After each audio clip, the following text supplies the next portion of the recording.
Hi, Dr. Saxena here, and this again, it gives me a pleasure to talk into some different kind of stuffs, and what I have been trying this all these years, I'll try to put across. So the kind of take what I'm talking about is the environment in which you live and work very dramatically impacts your state of mind. See, so I'd like to tell you, everyone, greening your living environment in this particular pandemic situation, what I'm talking about, has to be looked into very carefully.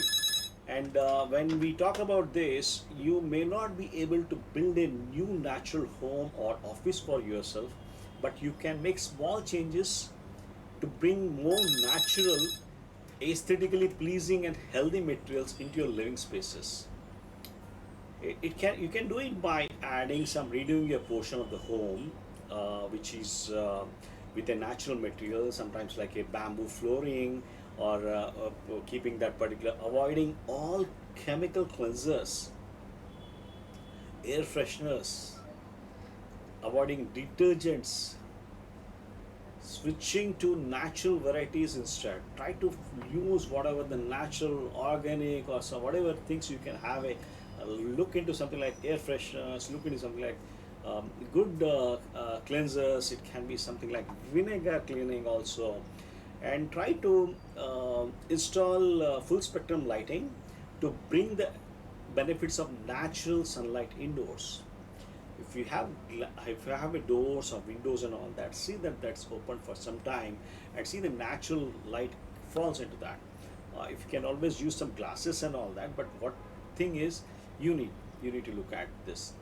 Get some house plants to your home and office, and always try to get outside to spend some time in the natural environment as often as possible. Why I'm talking about all this stuffs? What exactly made me kind of look into this particular thing? What is happening is, this is one thing which I have been always on the this one. We have not spending the time in the environment, which can invigorate your mind as well as your body. It can calm your nerves, and it can inspire you to think clearly and creatively. See, these are the things which we believe has to be fundamentally worked out. How do you feel when you spend hours inside a cubicle in an office building, or surrounded by fluorescent lighting, wall to wall carpeting, and artificial paint? I am not very comfortable spending hours in that particular thing, and I'm sure you also feel dull, down, and dreary. You can always think about this. These are the things which are we are into this. This particular concept, what I'm going to talk about, is from a building biology conference, building the way nature intended. That was the kind of stuff. So this is called biobiology, is a term from Germany that means building biology.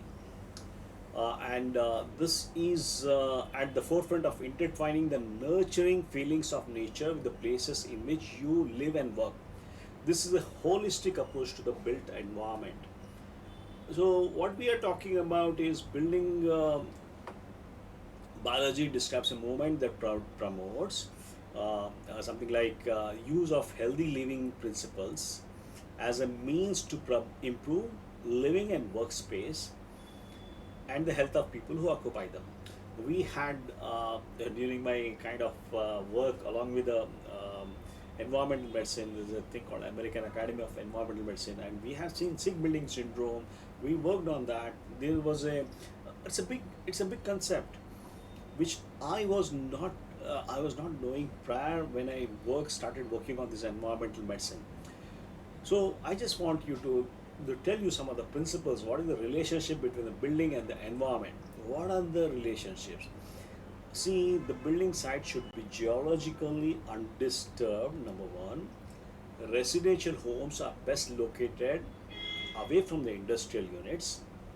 and main traffic roads. Housing should be developed in a decentralized and loose manner interlaced with sufficient green space.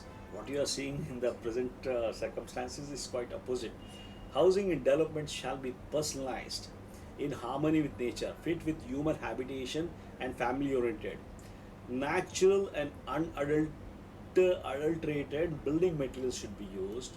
So these are the kind of things I can always tell you. This Institute of International Institute of Biology and Ecology is a non-profit organization which work is they are trying to educate the people about the health hazards that may exist in a typical living spaces, and to raise the awareness that homes and workplaces can be created to bring benefits of both health and aesthetics into your living environment. So the concept which I like very much is they view buildings as not just shelter, they but as a third skin. Of course, your skin is first skin, the second skin is your clothes, and the third skin is your building. You can experience a embracing, you can experience a nurturing feeling in your home and office, such as what you feel when you are in the forest with the sun shining gently on your face, if it was built in accordance with the nature of the laws of nature. We understand a home built from artificial materials which gradually deplete you, a home made from nature will nourish you. So this is what we try to talk about, or how you can always go ahead with that. And I always put a question: what is the kind of time you spend in the home or in the office? And if you are like most of the people, it's a vast majority. So you don't get out of that home and office, and you don't spend time in the nature, trying to don't go into the environment and all that. So the materials used in these spaces and the overall feeling you get in them can does have a huge impact on the physical health as well as mental well-being. See, this is what we try to work it out. There are some things which have been always focused, and there is a thing called LEED. There is a thing certification which is normally valid in US and other developed countries, and they look into all the standards and all that. So why I'm telling about all these things is one simple thing. Is what are the hazards of the typical buildings which are kind of crowded? Walking into the office building or a typical home uh, will probably not make you immediately sick, number one, but over time your body will absorb many of the potentially toxic substances that exist freely in that atmosphere. One is volatile organic compounds, which are toxic gases emitted from the paints, cleansers, air fresheners, vinyl floors. You have got carpets, you have got upholstery fabrics, and much and more, which can cause cancer and damage to your liver or kidneys or CNS. Uh, See, this is volatile organic compounds in the indoor air of a new building have been found to be much higher than the outside this one. It's it's probably 2 to 3 times more, which is the outdoor air. So what are the other things which are moving freely inside this cubicles? What are not properly? Why we have hazards of this typical building are this is something like